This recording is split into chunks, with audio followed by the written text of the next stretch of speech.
Halo, Shalom, sidang jemaat Tuhan yang diberkati Tuhan, yang dikasihi Tuhan. Hari ini adalah hari istimewa, yaitu hari kenaikan Tuhan kita Yesus Kristus. Oleh sebab itu, mari kita berdoa sebelum kita menerima firman Tuhan pada hari ini. Bapa di surga, kami mengucap syukur, kami boleh ada di hadirat-Mu, kami siapkan hati kami, alam pikiran kami, seluruh hidup kami untuk menerima firman-Mu.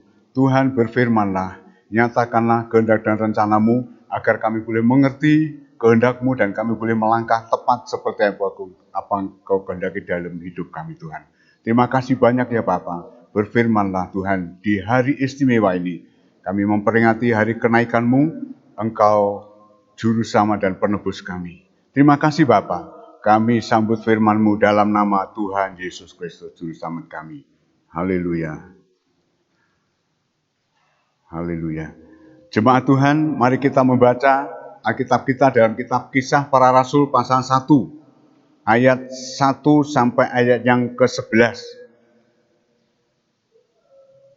Roh Kudus dijanjikan. Hai Theophilus, dalam bukuku yang pertama, aku menulis tentang segala sesuatu yang dikerjakan dan diajarkan Yesus, sampai pada hari ia terangkat. Sebelum itu, ia telah memberi perintahnya oleh Roh Kudus kepada rasul-rasul yang dipilihnya. Kepada mereka, ia menunjukkan dirinya setelah penderitaannya selesai.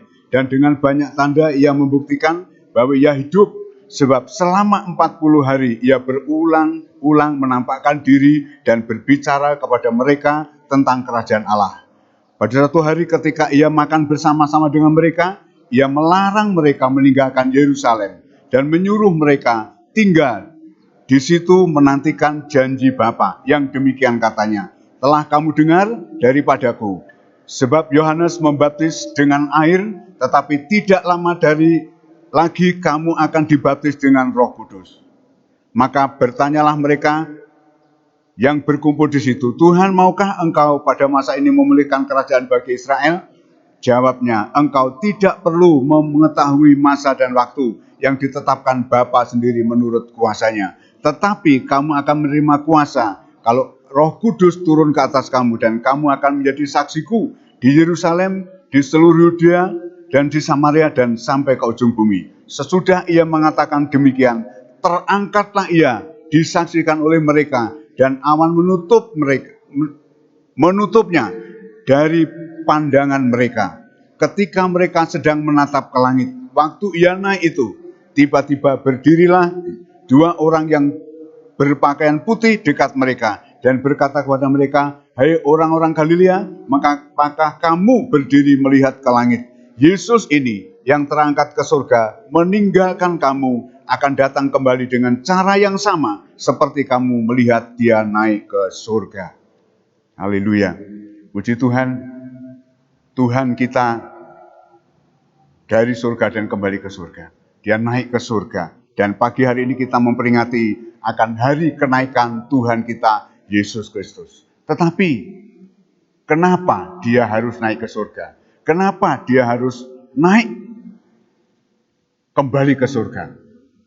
Bukankah pengharapan orang Israel bahwa Tuhan Yesus adalah sebagai tokoh politik yang mampu membebaskan bangsa Israel dari penjajahan Roma? Itulah pengharapan Israel, tetapi Tuhan tidak seperti yang mereka harapkan. Tuhan tidak membebaskan bangsa Israel dari penjajahan Roma, tetapi Tuhan memberi kemerdekaan yang sebenarnya. Itu sebabnya Tuhan naik ke surga. Bapak Ibu semuanya, kenapa dia harus naik ke surga? Karena misinya di bumi, tugasnya telah selesai. Pada waktu Tuhan di atas kayu salib, Tuhan berfirman, sudah genap. Maka sudah genaplah apa yang dilakukan Tuhan di atas bumi. Dan kedua, yaitu kenapa Tuhan naik ke surga? Karena Tuhan Yesus asalnya memang dari surga. Itu sebabnya dia kembali ke surga.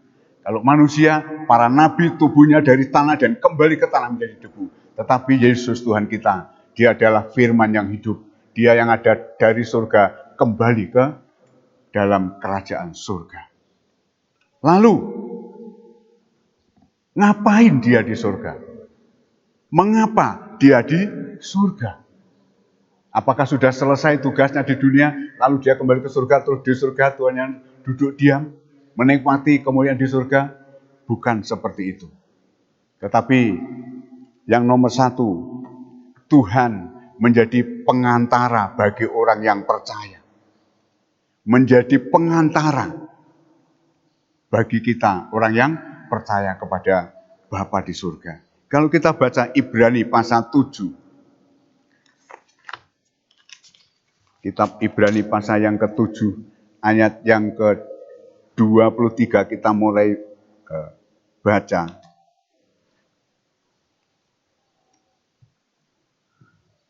Dan dalam jumlah yang besar mereka telah menjadi imam, karena mereka dicegah oleh maut untuk tetap menjabat imam. Tetapi ia telah selama-lamanya, imamatnya tidak dapat beralih kepada orang lain. Karena itu ia sanggup juga menyelamatkan dengan sempurna semua orang yang oleh dia datang kepada Allah. Sebab ia hidup senantiasa untuk menjadi pengantara mereka. Haleluya. Tuhan Yesus menjadi pengantara bagi orang yang percaya kepada dia. Menjadi pengantara di hadapan Bapa. Dia pengantara. Sebab jika tidak ada pengantara, tidak mungkin manusia bisa sampai kepada hadirat Bapa. Saya pernah mendengarkan satu ceramah dari seorang ustadz yang mengatakan Allah itu di tempat yang paling tinggi, memang yang tertinggi. Dan jika manusia berani menginceng saja, berani melirik ke hadiratnya, maka akan terbakar oleh api yang dari hadiratnya. Itu bagi mereka saja. Tapi bagi kita punya pengantara yang kita layak sanggup bisa sowan datang ke hadirat Bapa yang maha tinggi itu. Kenapa? Karena kita punya pengantara, yaitu Tuhan kita Yesus Kristus. Itu sebabnya kita bersukacita karena kita punya pengantara yang bertanggung jawab menyelamatkan. Dikatakan ayat 25, karena itu ia sanggup juga menyelamatkan dengan sempurna semua orang yang oleh dia datang kepada Allah. Hanya Yesus, hanya Sang Sabda yang sanggup menyelamatkan dengan sempurna. Itu luar biasa. Kita diselamatkan dari ikatan dosa, dari kecenderungan pikiran kepada dosa. Kita dibebaskan dari cengkeraman si jahat, dan kita diselamatkan dari api neraka yang kekal. Itulah keselamatan yang sempurna bagi kita. Kita ditebus oleh Tuhan, kita diselamatkan oleh Tuhan kita Yesus Kristus. Lalu yang nomor 2, yang nomor 1 sebagai pengantara bagi orang yang percaya, nomor 2 sebagai pembela bagi orang yang percaya kepada dia. Dalam kitab Roma, kalau kita baca kitab Roma pasal yang ke-8 ayat 34, di sana dikatakan Kristus Yesus yang telah mati, bahkan lebih lagi yang telah bangkit, yang juga duduk di sebelah kanan Allah, yang malah menjadi pembela bagi kita. Kenapa manusia perlu pembela? Siapa yang perlu pembela? Bukankah orang yang perlu pembela adalah orang yang bermasalah, yang harus menghadap pengadilan? Dan manusia semua telah berbuat dosa dan harus menghadap pengadilan Allah Bapa. Tetapi kita tidak perlu takut. Kita punya pembela, kita sudah ditebus, dan kita punya pembela, yaitu Tuhan kita Yesus Kristus. Pembela kita sangat bertanggung jawab, sanggup menyelamatkan dengan sempurna. Itu sebabnya kita harus lebih bersukacita, lebih maju di hadirat Tuhan. Sebab kita punya pembela, yaitu Tuhan kita Yesus Kristus. Haleluya. Yang nomor 3, mengapa dia di surga? Nomor 1 sebagai pengantara, nomor 2 sebagai pembela, nomor 3 menyediakan tempat bagi orang yang percaya, anak-anaknya. Jadi saat ini Tuhan itu sibuk di surga. Tuhan tidak enak-enak duduk tenang-tenang, tetapi Tuhan itu sibuk mempersiapkan tempat bagi anak-anaknya. Itulah Tuhan kita, itulah Bapa kita yang sangat luar biasa. Kalau kita baca dalam kitab Injil Yohanes pasal 14, yang ayat tidak asing lagi. Yohanes pasal 14, di sana dikatakan ayat 1 tentang rumah Bapa. janganlah gelisah hatimu. Percayalah kepada Allah, percayalah juga kepadaku. Di rumah Bapakku banyak tempat tinggal. Jika tidak demikian, tentu aku mengatakannya kepadamu. Sebab aku pergi ke situ untuk menyediakan tempat bagimu. Haleluya.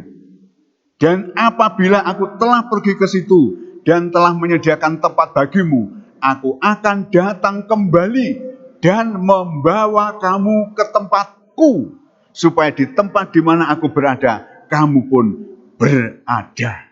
Haleluya. Inilah janji Tuhan yang sangat luar biasa. Tidak ada seorang nabi pun yang berani berjanji seperti itu. Tidak ada di dunia ini. Musa yang nabi besar pun nggak pernah berjanji seperti itu. Kenapa? Musa tetap nabi dan manusia. Tetapi Yesus Kristus Tuhan adalah Sang Sabda yang hidup menjadi manusia. Dia yang bertanggung jawab. Dia yang asalnya dari surga dan kembali ke surga. Dia bertanggung jawab. Di sana dia menyediakan tempat bagi kita. Kita disediakan tempat. Haleluya. Berarti tempat kita di surga itu sudah pasti. Sebab Tuhan berkata, janganlah gelisah hatimu. Di dalam dunia, banyak manusia yang mengalami kegelisahan tentang apapun juga. Tetapi sebenarnya, bagi kita anak-anak Tuhan, kita tidak perlu gelisah. Sebab Tuhan pulang ke surga menyediakan tempat bagi kita. Di tempat yang paling aman, bebas dari corona. Di surga tidak ada penyakit, tidak ada bela sampar. Yang ada adalah damai sejahtera, penuh kemuliaan bersama Tuhan kita Yesus Kristus. Dan disitulah kita akan berada sampai selama-lamanya. Sebab Tuhan mengatakan, dan apabila aku telah pergi ke situ dan telah menyediakan tempat bagimu. Haleluya. Apabila aku sudah ke situ dan telah menyediakan tempat bagimu, berarti tempat kita sudah jadi. Tuhan berfirman, aku akan kembali dan membawa kamu ke tempatku. Ke tempat siapa? Ke tempat Tuhan. Dan ke tempat yang Tuhan sudah sediakan bagi kita di dalam kerajaan surga. Supaya di tempat di mana aku berada, kamu pun juga berada. Luar biasa, tidak ada yang seperti ini. Hanya Tuhan kita Yesus Kristus, hanya Sang Sabda yang berjanji seperti itu. Karena dia adalah Jehovah yang maha kuasa. Bahasa Jawanya Yehuwah. Haleluya.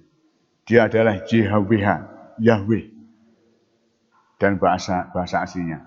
Dia adalah Tuhan di atas segala Tuhan. Makanya dia berjanji dengan pasti bagi kita semua. Apabila sudah jadi, maka Tuhan akan kembali menjemput kita dibawa pulang ke dalam kerajaan surga. Keinginan Tuhan yang terbesar di dalam hatinya Tuhan adalah Tuhan ingin bersatu, menjadi satu tempat, satu rumah dengan anak-anaknya. Kalau kita manusia pun kepingin ketemu dengan anak-anak cucu kita yang jauh, hanya kepingin, karena tidak bisa pulang, tidak bisa mudik. Betapa rindunya kita sebagai orang tua ingin kumpul dengan anak cucu kita. Apalagi Tuhan kita Yesus Kristus, hati Tuhan itu selalu ingin. Hati Tuhan yang terdalam adalah ingin hidup bersama dengan kita anak-anaknya. Di dalam kerajaan yang mulia, di tempat yang sudah disediakan bagi kita semuanya. Puji Tuhan, Tuhan itu luar biasa bagi kita semua. Itu yang nomor 3. Yang nomor 4. Kita lihat Kisah Rasul tadi.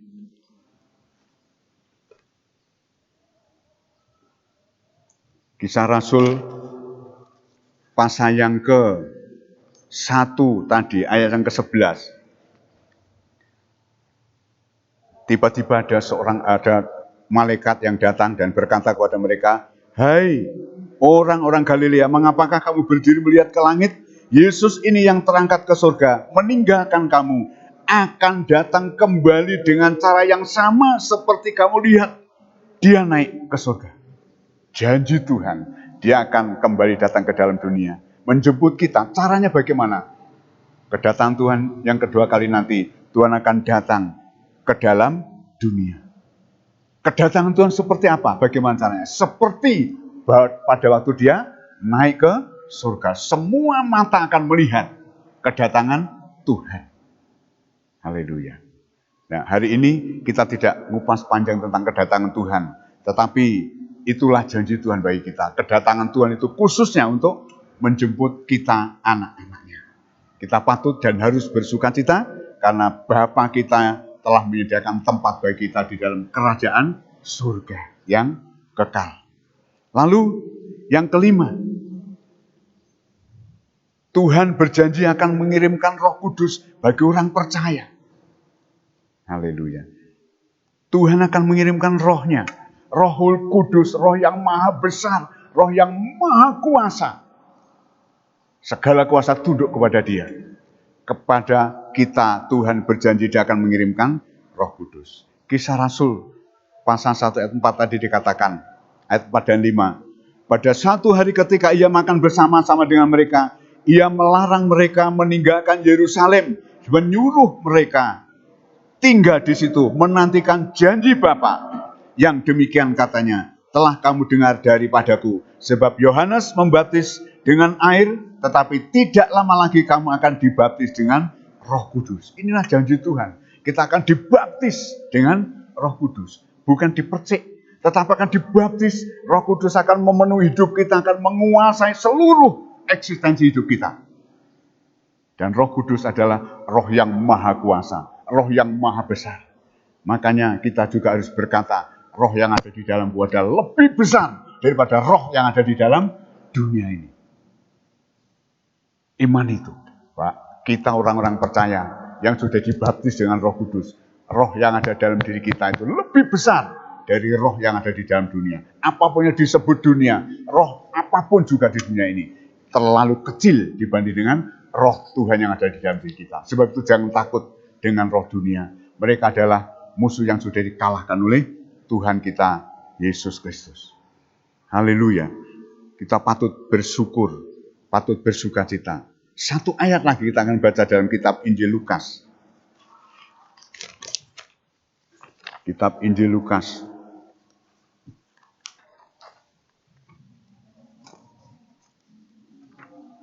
Pasal yang ke-24. Lukas 24.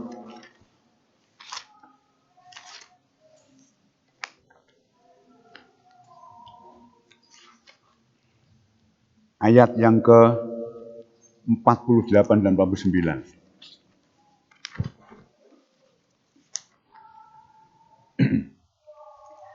Kamu adalah saksi dari semua ini, dan aku akan mengirim kepadamu apa yang dijanjikan Bapakku. Tetapi kamu harus tinggal di dalam kota ini sampai kamu diperlengkapi dengan kekuasaan dari tempat yang maha tinggi. Berarti jika Roh Kudus turun ke atas hidup kita, kita diperlengkapi dengan kuasa Allah yang maha tinggi. Kuasa yang tidak ada tandingannya. Itu ada dalam diri orang percaya. Sebab itu mari kita terima. Kita siapkan hari-hari ini. Besok kita mulai doa puasa. Menjelang hari Pentakosta. Kita doa puasa 10 hari. Sampai minggu terakhir. Kita akan adakan doa puasa. Kita merendahkan diri mohon Roh Kudus dicurahkan atas hidup kita. Sebab jika kita tidak penuh Roh Kudus, kita tidak bisa menandingi keadaan zaman sekarang ini. Tetapi jika kita penuh dengan Roh Kudus, roh yang maha besar, akan membawa kita ke dalam segala rencana Tuhan. Dan ini janji Tuhan bagi kita. Dia akan mengirimkan rohnya dalam hidup kita semua. Jadi pada pagi hari ini, kita memperingati kenaikan Tuhan. Kenapa Tuhan naik? Karena dia sudah genap, sudah selesai tugasnya di dunia. Satu, kedua karena asalnya dari surga. Mengapa dia di surga? Satu, sebagai pengentara bagi orang yang percaya. Dua, sebagai pembela kita. Tiga, menyediakan tempat bagi orang yang percaya atau anak-anaknya. Empat, akan datang kembali dengan cara yang sama. Dan nomor lima, akan mengirimkan Roh Kudus ke dalam kehidupan kita, orang-orang yang percaya kepada dia. Puji Tuhan, kiranya renungan firman Tuhan ini akan masuk dalam hati kita, dan mulai hari ini mari kita siap. Aku menghadapi hari Pentakosta. Di hari Pentakosta nanti aku mau dipenuhi, dibaptis dengan Roh Kudus supaya hidupku penuh dengan Roh yang maha besar itu. Tuhan memberkati kita semua. Mari kita tunduk kepala dan kita berdoa mengucap syukur. Bapa di surga, kami mengucap syukur atas firman-Mu pada hari ini, di hari yang istimewa, peringatan hari kenaikan-Mu ya Tuhan. Kami mengucap syukur kehadirat-Mu Bapa. Engkau sangat luar biasa bagi kami. Kiranya renungan firman-Mu yang singkat ini akan memberkati kami semuanya, sehingga firman-Mu betul-betul terpatri, memenuhi hati, pikiran, panca indera kami, memenuhi seluruh hidup kami, sehingga yang terekspresi dari hidup kami adalah kebenaran-kebenaran firman-Mu saja. Dan kami boleh menjadi saksi-Mu di bumi ini.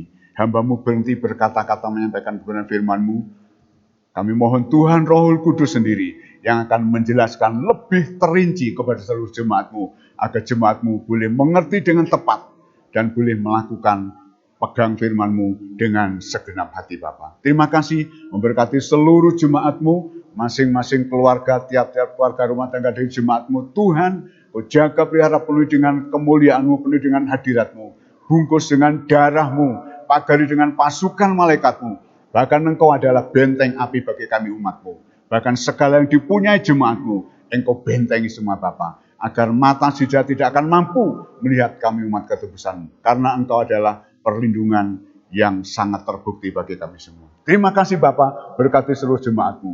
Berkati berkat rohani, berkat materi ya Tuhan. Damai sejahtera sukacita dari hadirat-Mu. Kedewasaan rohani, Tuhan, Engkau limpahkan dalam kehidupan jemaat-Mu. Bahkan berkat materi, berkati pertanian, peternakan, dagang, kawan kantor, kawan toko, pembantu rumah tangga, pegawai negeri swasta. Semua Tuhan bukakan tingkap langit, curahkan berkat-Mu ke atas sidang jemaat-Mu. Terima kasih Bapa. Sekali lagi bungkus kami dengan darah-Mu, dengan kemuliaan-Mu dan pagari dengan pasukan malaikat-Mu. Bahkan Engkau adalah benteng api bagi kami, agar mata si jahat, mata si musibah itu tidak akan berani mendekati sidang jemaat-Mu ya Tuhan. Terima kasih dalam nama Tuhan Yesus Kristus.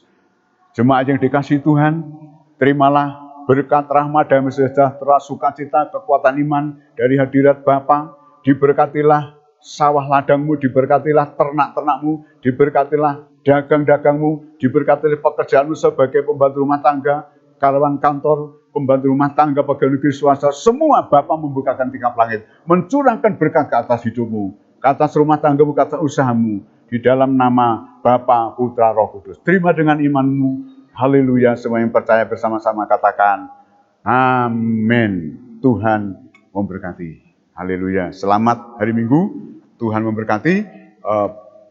Pengumuman jangan lupa, besok Minggu tetap ada ibadah di grup masing-masing. Dan minggu depannya adalah ibadah